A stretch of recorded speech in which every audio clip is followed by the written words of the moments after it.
салом бинандагони гиромӣ, имрӯз якшанбе аст, 7 октябр. Умедворам рӯзи истироҳати охири ҳафтаро бо таби хушу болида пешвоз гирифтед.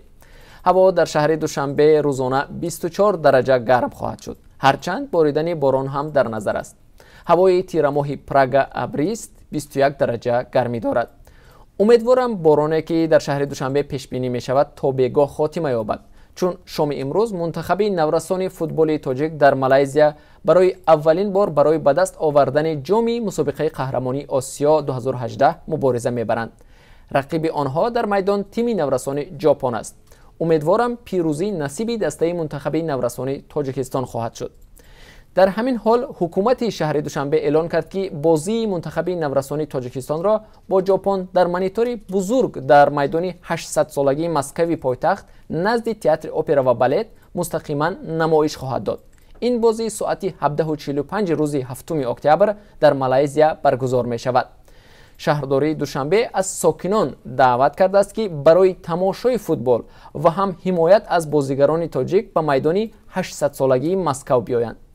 дастаи мунтахаби наврасони Тоҷикистон пас аз шикаст додани тими Кореяи Ҷанубӣ дар даври ниманиҳоии мусобиқаи қаҳрамонии Осиё 2018 миёни бозигарони зери 16 сола ба финал баромад.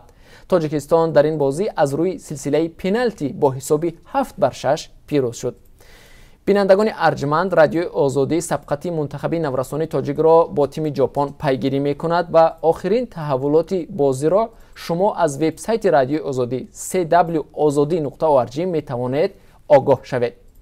ва акнун рӯ орем ба ҳодисаҳои дигар.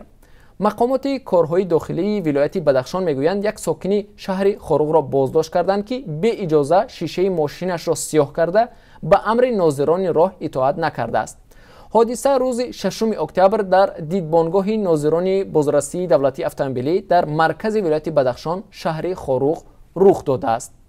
ба иттилои раёсати корҳои дохилии Бадахшон, нафари боздоштшуда сокини 25-солаи шаҳри Хоруғ аст.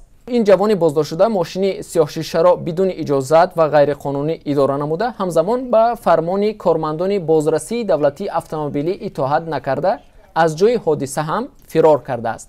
ҳангоми пайгирӣ ба кормандони милиса муқобилат нишон додааст. мақомот мегӯянд ҳангоми тафтиши мошини ин ҷавон аз дохили он як норинҷаки нави F1 ва 2 корт ёфтаанд. то ба ҳол наздикони ин ҷавони боздоштшуда дар бораи ин ҳодиса изҳори назар накарданд. ин шабу рӯз дар шаҳри Хоруғ рейди махсуси ошкор кардани мошинҳои сиёҳшиша, берақам ва нигоҳдории ғайриқонунии силоҳ ҷараён дорад. ҳафтаи гузашта телевизиони Бадахшон бо нашри як гузориш ҷараёни амалиёт бар зидди мошинҳои сиёҳшишаро дар маркази ноҳияи Шуғнун намоиш дода буд. дар ин гузориш гуфта мешуд ки ҷавонони довталаб ба мақомоти умури дохилӣ ҳамкорӣ карда 50 мошини сиёҳшишаи ғайриқонуниро ба танзим дароварданд. рейдҳо дар маркази Бадахшон баъди он оғоз ёфт ки рӯзи 15 сентябри имсол президент Эмомалӣ Раҳмон аз бедодгариҳои ба қавли ӯ 4 ҷинояткор дар Хоруғ норозигӣ кард ва ба мақомот барои ҳалли масъала 1 моҳ муҳлат дод. бинандаи арҷманд, навиди бомдодии Озодиро бо хабари дигар идома медиҳем. дар ёд дошта бошед, чанд рӯзи қабл мо аз қавли масъулони вазорати мудофиа хабар дода будем ки дар мавсими навбатӣ даъват ба сафи қувваҳои мусаллаҳ дигар аз аблава истифода намешавад. аммо рӯзи 5 октябр хабарнигори радиои Озодӣ Мулло Раҷаб Юсуфӣ мавриди аблава қарор гирифта, аз ҷониби шахсони номаълуме иҷборан ба комиссарияти ҳарбии ноҳияи Исмоили Сомонӣ бурда шуд.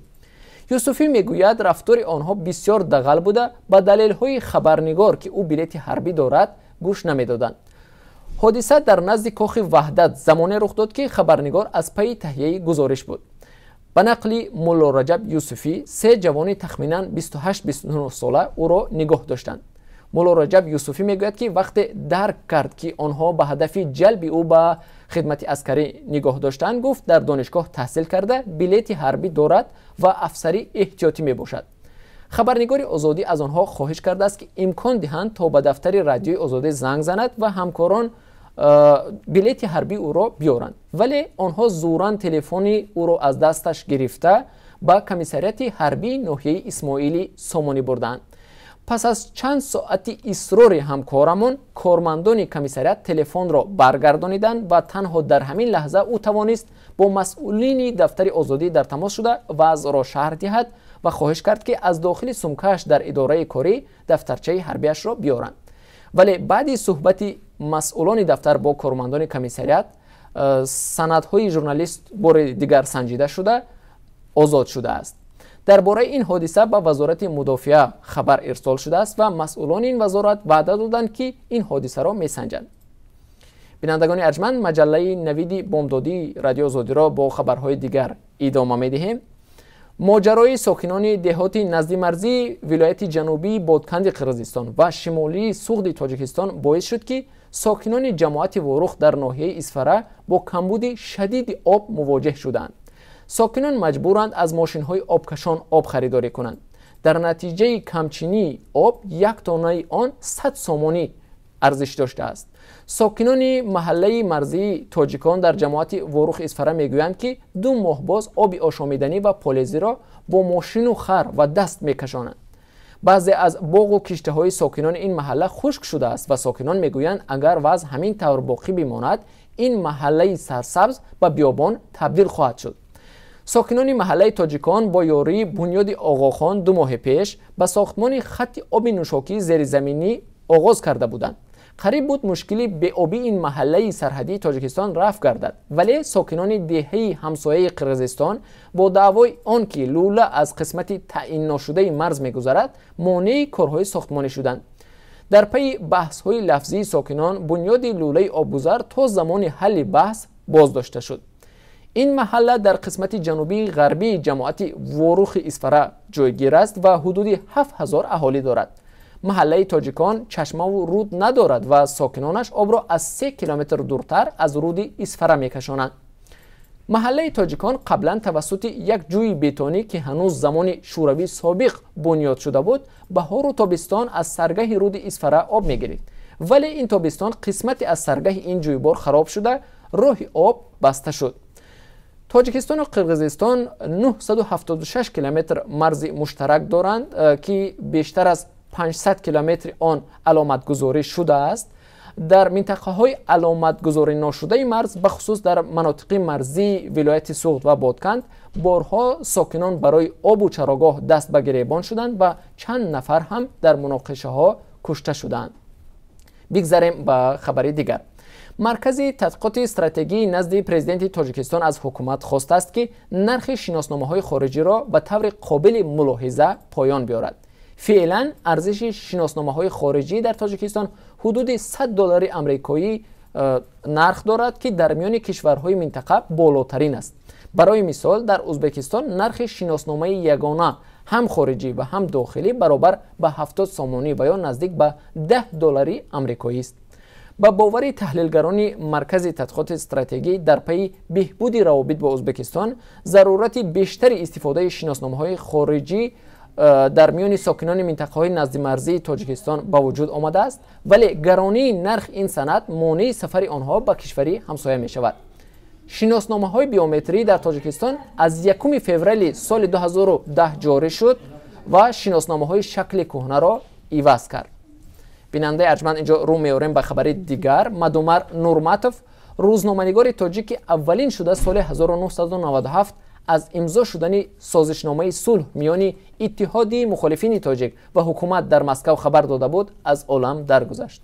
مادومر نورماتوف روزنامه‌نگار تاجیک بر اثر بیماری در سن 58 سالگی درگذشته است. نزدیکانش گفتند که مراسم ویدا و دفن او شام روز 6 اکتبر در محله مایاکوفسکی شهر دوشنبه برگزار شد. او از سال 1999 تا 2000 رهبری تلویزیون تاجیکستان را بر عهده داشت.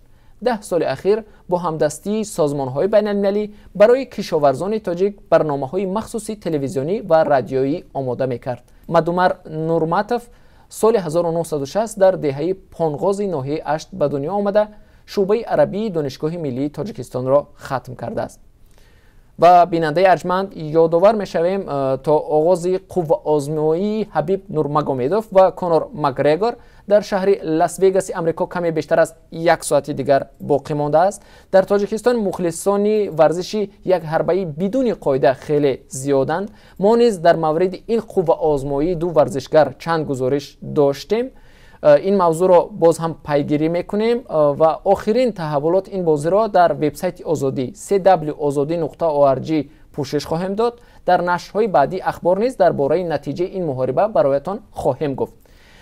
بیننده ارجمند، اینجا رسیدیم به پایان اخبار بامدادی از رادیو آزادی. روزی خوش و خوبه داشته باشید. با ما بمانید. برنامه‌های نو و تازه ما در پیشند.